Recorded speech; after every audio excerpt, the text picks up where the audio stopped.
Donc on va s'intéresser à l'interprétation de ces résultats et surtout au problème de non-conformité et les non-conformités associées à l'analyse microbiologique des liquides de substitution. Vous avez été nombreux à nous interroger sur ces difficultés d'interprétation et le problème des faux positifs, et on va essayer de savoir un peu, on va essayer de comprendre et essayer de gérer cette situation. Alors, comment introduire le sujet? J'ai voulu, au travers de quelques chiffres, vous rappeler l'importance de la dialyse, mais vous connaissez certainement mieux que moi tous ces chiffres. En 2021, presque 57 000 patients qui ont été dialysés, l'âge médian de 72 ans, tout ça, c'est des chiffres que vous connaissez, avec évidemment la dialyse non autonome qui regroupe 77% des patients. Je voulais simplement vous rappeler ces chiffres parce que ça montre combien la dialyse est importante, mais malheureusement, comme vous le savez, ça ne se passe pas sans problème, et évidemment, on a quelques cas, quelques problèmes d'infection, et les cas d'infection en dialyse restent le problème, un des problèmes majeurs, bien évidemment, autour de cette technique, et on a des chiffres qui nous disent qu'environ 15% des décès seraient liés à des infections en dialyse, pour les personnes, bien évidemment, dialysées. Alors, si on s'intéresse un peu plus près à ces infections en dialyse, on va s'apercevoir qu'il y a vraiment deux groupes d'infections. Il y a évidemment les infections qui sont liées à l'accès vasculaire, avec ce problème d'accès justement aux veines du patient. Alors là, les chiffres varient d'une étude à l'autre, mais si vous prenez l'étude de Stevenson ou celle de Hajar, on a à peu près 4,62 pour 1000 séances d'hémodialyse, qui correspond environ à 3,2 à 5,7% mois de suivi de dialyse. Alors, ce n'est pas cette partie-là qui va nous intéresser, on va s'intéresser plutôt à l'autre partie du risque infectieux, c'est-à-dire le risque infectieux lié au générateur et au fluide de dialyse. Et on va voir qu'on a un certain nombre d'informations, même si on n'a pas des taux d'infection ou des taux de contamination précis dans la littérature, on a quand même des informations qui vont nous permettre d'apprendre à gérer justement ce risque lié à la production de ces fluides. Alors, je voudrais revenir déjà dans un élément qui est assez important. On va s'attacher un peu à savoir, à identifier quels sont les micro-organismes d'abord qu'on va retrouver dans le cas de ces infections. Et vous allez voir, c'est une information assez importante. Tout d'abord, dans le cas des infections de la voie d'abord vasculaire, il y a un certain nombre d'études qui ont été publiées, dont celle-ci que je vous présente ici, de Baudreuil, qui montre très clairement que dans les cas d'infection associés à la voie vasculaire, les micro-organismes que l'on va retrouver sont principalement des micro-organismes, ce qu'on appelle à gram positif, et souvent ce sont des staph, c'est-à-dire plutôt une contamination par la flore cutanée du patient, ce qui est assez logique malgré tout. On retrouve bien évidemment quelques bacilles à gram négatif. Alors, bacilles à gram négatif, souvent des bactéries qu'on retrouve dans l'eau ou alors des entérobactéries. Mais vous voyez que dans ce cas, la proportion de micro-organismes qui viennent, de bacilles à gram négatif, est beaucoup moins importante, puisque ici, on retrouve que 24 à 26% de ce type de micro-organismes dans ces infections de l'abord vasculaire. Alors ça, c'est pour l'abord vasculaire. Si l'on regarde maintenant les infections associées aux générateurs ou aux fluides qui sont générés par ces générateurs, on va voir que la situation est complètement différente. Alors, dans cette étude qui a été publiée en 2021, qui est une étude de la bibliographie, donc l'auteur a essayé de recenser toutes les publications qui avaient un lien avec des infections liées à du matériel utilisant de l'eau dans les hôpitaux. Alors, naturellement, il a recensé un certain nombre d'appareils qui pouvaient entraîner des infections. Il a parlé évidemment des unités dentaires, il a parlé des échangeurs thermiques pour les CEC, un certain nombre d'appareils. Et puis, dans la liste, il y a bien évidemment les unités de production d'eau de dialyse et les unités de production d'eau osmosée.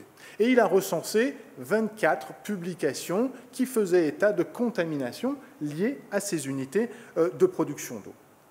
Et ce qui est intéressant, c'est qu'ils ont essayé de savoir quels étaient les micro-organismes que l'on retrouvait dans ces cas de contamination, et ils ont calculé le taux de prévalence des différents micro-organismes dans le cas de ces contaminations.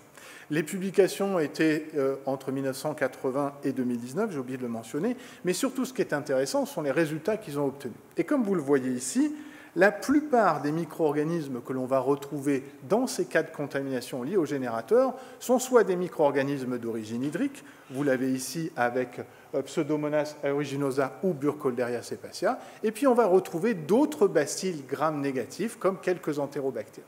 Donc ça nous donne déjà une piste assez intéressante, c'est que contrairement au cas de contamination par des voies d'abord vasculaires, dans le cas des liquides de dialyse et des générateurs, sont surtout des bacilles gram-négatifs que l'on va retrouver. Alors ces résultats ont été confirmés par d'autres études. Il y en a notamment une qui a été publiée ici en 2020, qui montre aussi très clairement que dans le cas des contaminations des circuits des générateurs, pas des générateurs, mais des unités de production d'eau osmosée, lorsqu'il y a création de biofilms, on vient d'en parler il y a quelques minutes, mais quand on a création de biofilms, là encore, la plupart des bactéries que l'on va retrouver sont des bacilles gram-négatifs, sont des bactéries d'origine hydrique. Donc encore une confirmation ici qu'on a bien un problème associé, dans le cas des unités de production d'eau, à ces bacilles gram-négatifs. Et puis, je voudrais quand même vous citer une autre étude qui a été publiée en 2022 par Kanamori, et encore une fois une revue de la bibliographie entre 2011 et 2021 sur 11 articles qui font état d'infections d'origine hydrique, impliquant à peu près 154 patients. Et bien là encore, dans près de 91% des cas, c'est-à-dire la grande majorité des cas, les bactéries qu'on va retrouver sont des bacilles gram-négatifs, soit des bactéries d'origine hydrique, soit des entérobactéries.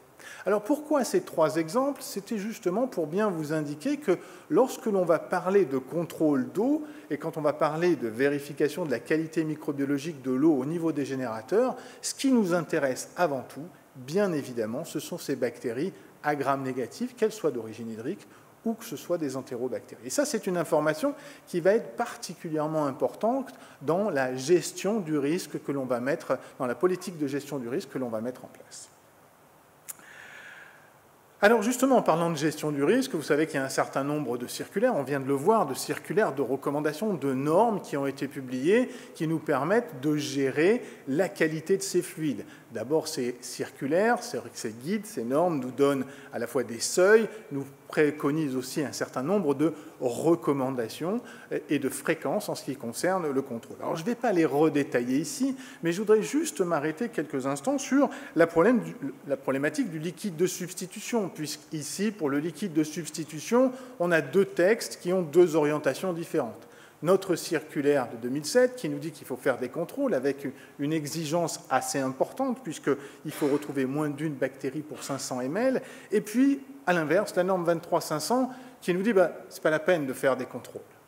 Alors justement, quand on regarde la norme 23500, qu'est-ce qu'elle nous dit précisément? Dans la partie 1, cette norme nous dit très clairement en fait, qu'il est impossible de surveiller la conformité aux exigences de qualité microbienne des solutions de substitution.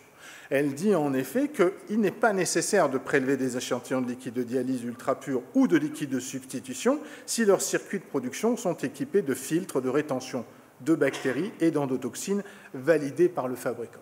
Alors cette position est assez forte, elle a entraîné beaucoup de questions et c'est en lisant la partie 5 qu'on a quelques éléments qui nous permettent d'expliquer pourquoi ils ont pris cette position. En fait, dans la partie 5, on parle un peu plus de méthodes qui sont utilisées pour traiter ces échantillons d'eau. Et la partie 5 nous explique très clairement qu'il y a un problème. C'est-à-dire qu'avec les techniques de laboratoire que l'on a, plus on va augmenter le volume d'eau à traiter, à analyser, plus on va augmenter le risque de faux positifs. Et donc, ça devient impossible de démontrer la stérilité d'un échantillon, c'est ce qui nous est demandé ici, avec les techniques de laboratoire usuelles. Alors juste pour imager cela, j'ai voulu vous présenter très rapidement les trois méthodes qu'on utilise en laboratoire de microbiologie pour dénombrer des bactéries dans un échantillon d'eau. Donc la première, c'est la méthode qu'on dit par ensemencement de surface. On prend une gélose, on met un petit talicote de l'échantillon sur la gélose, on va étaler, on va incuber, puis on va compter les colonies qui sont en surface. Cette méthode, elle est valable pour des échantillons de l'ordre de 100 microlitres, donc absolument pas utilisable pour nos techniques. On a une autre technique qu'on appelle l'ensemencement en profondeur, sensiblement la même chose, mais là on va avoir des échantillons de l'ordre du millilitre que l'on va mélanger avec de la gélose en surfusion. On va encore une fois incuber, puis on va compter les bactéries qui sont à la fois en surface et en profondeur. Mais comme je vous l'ai dit, 1 millilitre, donc peu applicable pour notre problématique de liquide de substitution. Pour les gros volumes, comme les liquides de substitution, on va utiliser la troisième technique qui consiste à filtrer l'échantillon au travers d'une membrane de 0,22 micromètres ou 0,45 micromètres Et on va filtrer, les bactéries vont rester à la surface du filtre, puis ensuite on va déposer ce filtre sur une gélose, incuber, et on comptera les bactéries qui sont présentes à la surface du filtre. Alors vous l'avez compris, plus le volume est important, plus le temps de filtration est important, donc plus l'exposition de cet échantillon à un risque environnemental est élevé, et donc on va augmenter, encore une fois, le risque de faux positifs. Et c'est un peu ce que nous explique la norme 23500, elle nous dit, ben voilà, si vous augmentez le seuil de détection de vos méthodes en augmentant le volume, vous allez augmenter le risque de faux positifs. Alors, qu'en est-il vraiment de ces résultats d'analyse de liquide de substitution? Où on en est? Quels sont les résultats qu'on peut vous présenter?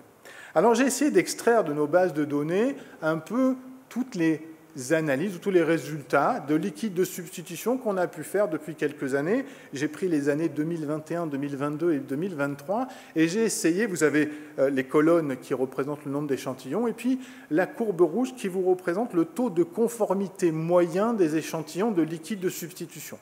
Vous voyez qu'on varie entre 85 et 92% de taux de conformité, avec une stabilisation sur les derniers mois aux alentours de 92%. Alors 92%, c'est à la fois un bon résultat, mais ça laisse quand même un certain nombre d'échantillons non conformes. Et est-ce qu'on est vraiment dans le cas de non-conformité? Alors si on regarde un petit peu plus dans le détail et si on essaye d'exploiter un petit peu plus ces résultats, on voit que la moyenne est à 90% et que nos échantillons, la moitié des échantillons varie entre 87,5 et 92%. Ça veut dire à peu près 10% de liquide de substitution non conforme. Mais 10% de liquide de substitution non conforme, est-ce que ce sont vraiment des non-conformités liées à une défaillance du système de production d'eau ou ce sont des non-conformités, comme le laisse supposer la norme 23500, à des contaminations environnementales? Et c'est ce qu'on a voulu essayer d'analyser dans cette étude en allant un petit peu plus loin, en essayant vraiment de déterminer quelle était l'origine des micro-organismes qu'on pouvait avoir dans tous ces échantillons. Et donc, on s'est attaché à faire une analyse rétrospective de tous ces résultats pour aller dans le détail et identifier à la fois le nombre de bactéries qu'on pouvait retrouver dans les différents échantillons, mais la nature de ces micro-organismes. Donc, je vous résume à peu près le contexte. On a donc une étude s'est focalisée sur les années 2021 et 2022, à peu près 12 000 échantillons. Dans tous ces échantillons, simplement une partie était associée à une identification des micro-organismes qu'on pouvait retrouver, puisque certains d'entre vous ne souhaitent pas identifier les micro-organismes qui sont isolés. Et donc, on a essayé d'analyser, résultat après résultat, ce que l'on pouvait trouver pour déterminer l'origine problème de la contamination mise en évidence et vérifier si ça variait en fonction du niveau de contamination qu'on pouvait avoir. Alors, le premier résultat, il est purement quantitatif. Qu'est-ce qu'on obtient? Sur ces 11 796 échantillons, la moyenne, 87% de résultats conformes, donc 13% de résultats non conformes. Si on s'intéresse maintenant plus précisément à ces résultats non conformes, on s'aperçoit que sur ces à peu près 1500 échantillons non conformes, la grande majorité contiennent un nombre très limité de micro-organismes, entre 1 et 3 colonies. On en a quelques-uns après, environ 11% qui ont entre 4 et 9 colonies, et puis un nombre très limité, 1%, qui ont plus de 10 colonies. Donc déjà, on voit une contamination assez faible, principalement entre 1 et 3 colonies. Si on regarde maintenant d'un point de vue qualitatif, quels sont les micro-organismes que l'on retrouve? Sur ces non-conformités, donc je vous l'ai dit, non-conformités, les échantillons pour lesquels on avait l'identification, c'est-à-dire environ 597 échantillons, on s'aperçoit que pour 44% des non-conformités, la flore que l'on retrouve, c'est une flore cutanée. La flore que l'on retrouve sur les mains, à la fois des staphes, des micrococcus. Rien à voir avec ce que je vous ai présenté tout à l'heure, rappelez-vous, sur les micro-organismes que l'on retrouve généralement dans le cas de contamination du réseau d'eau. Dans 43%, c'est de la flore environnementale. C'est quelque chose qu'on va retrouver dans l'air. Ce sont des bacillus, ce sont des moisissures. Là encore, rien à voir avec la production d'eau. Et puis par contre, dans 9% des cas, ça va être, alors là c'est dommage, c'est superposé, mais dans 9% des cas, ça va être de la contamination d'origine hydrique. Et puis dans le reste, c'est-à-dire à peu près 4% des cas, on va avoir des contaminations qui sont liées à des entérobactéries. Donc si on résume tout ça, on s'aperçoit que d'un point de vue purement qualitatif, on n'a que simplement 13% des non-conformités qui peuvent être réellement associées à un problème de production d'eau, c'est-à-dire 13% où on retrouve ces bacilles gram-négatifs. Et force est de constater que ces résultats confirment un peu ce que disait la 23500, c'est-à-dire que si on ne regarde pas exactement la nature des micro-organismes, on va retrouver des non-conformités, mais qui ne sont pas liées à la qualité de l'eau, mais plutôt à la manipulation lors du prélèvement, lors de l'analyse de l'échantillon ou lors de la culture. Alors on a essayé de savoir si ça variait maintenant en fonction du niveau de contamination, c'est-à-dire est-ce que cette distribution était la même pour des échantillons qui avaient peu de bactéries, ou alors avec des échantillons qui en avaient plus, rappelez-vous, certains en avaient plus de 10 colonies. Alors en fait non, la répartition est la même. Vous le voyez ici, qu'on ait des échantillons de 1 à 3 colonies ou de 4 à 9, la distribution est la même. On a toujours une part très importante de flore cutanée et ou environnementale. Et ce n'est que pour les échantillons qui présentent plus de 10 colonies qu'on va avoir une augmentation du nombre de bactéries d'origine hydrique. Mais c'est un peu logique, c'est-à-dire quand on a un vrai problème de production d'eau avec une contamination par les bactéries d'origine hydrique, généralement on en retrouve beaucoup plus que simplement 1 à 3 colonies.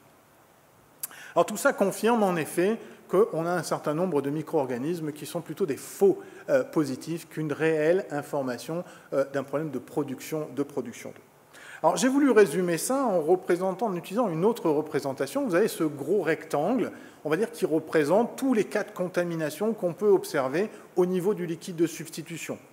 En bleu, ce sont les cas de contamination, on a eu de 1 à 3 colonies, en rouge de 4 à 9 et en vert supérieur à 10. Alors vous voyez déjà que la majeure partie, c'est de 1 à 3 colonies. Puis après, chaque sous-rectangle est divisé en petits groupes, soit parce que c'est de la contamination environnementale, soit cutanée, soit de l'eau, soit par les bacilles gram-négatifs. Et en fait, cette représentation vous montre bien que dans 68% des cas, 68% des non-conformités sont liées à la présence de micro-organismes de la flore cutanée ou de la flore environnementale et n'ont strictement rien à voir avec les cas de contamination du réseau hydrique, comme on l'a vu tout à l'heure, qui sont plus normalement liés à des bacilles gram-négatifs. Alors c'est pour cette raison justement qu'on pense qu'il serait judicieux de proposer de nouvelles règles d'interprétation de ce liquide de substitution pour justement tenir compte de cette problématique de la contamination de l'échantillon, soit au moment du prélèvement, soit au moment de son analyse. Alors vous avez ce tableau qui représente évidemment les anciennes recommandations, ou les recommandations en vigueur, avec un niveau cible et un niveau d'action qui sont à 1 colonie. Dès que vous avez 1 colonie, vous devez cesser d'utiliser le générateur pour la technique qu'on vient de décrire. Et puis ce que l'on vous propose en face, qui serait à mon avis plus judicieux, c'est d'adapter un niveau cible et de tolérer la présence de quelques micro-organismes à partir du moment où on a démontré que les micro-organismes qui sont présents sont bien des micro-organismes d'origine cutanée et ou environnementale. Et donc ça nous permettrait d'éviter d'avoir à bloquer des générateurs pour des contaminations qui n'ont strictement rien à voir, encore une fois, avec la contamination du réseau d'eau, puisque c'est ce que l'on recherche quand on fait un prélèvement de liquide de substitution. Alors le paradoxe, c'est qu'on a un autre exemple. On a un exemple assez proche dans un domaine tout à fait différent, qui est l'endoscopie. En endoscopie, on a 2 types d'endoscopes, les endoscopes classiques qui vont être en contact avec les muqueuses, les gastroscopes, les coloscopes. Puis vous avez d'autres endoscopes qu'on appelle les endoscopes critiques qui vont pénétrer les cavités stériles, qui sont les cystoscopes ou les urétéroscopes. Et pour ces endoscopes, le texte initial du ministère imposait des prélèvements, bien évidemment, au moins annuels, et le seuil était moins de 1 bactérie par endoscope. On ne tolérait aucune bactérie dans ces endoscopes. Et dans une étude qu'on a publiée cette année, sur 90 000 prélèvements d'endoscopes, on a pu démontrer que pour ces endoscopes critiques, le taux de contamination était de 30%. Il était 5 fois supérieur à des endoscopes digestifs. Alors, le problème, il ne vient pas justement de la qualité de ces endoscopes, parce que ces endoscopes sont rarement contaminés. Mais en fait, le problème vient du fait que le seuil est tellement bas que là encore, on se retrouve avec des contaminations qui n'ont rien à voir avec le dispositif médical, mais des contaminations liées au prélèvement ou à l'analyse.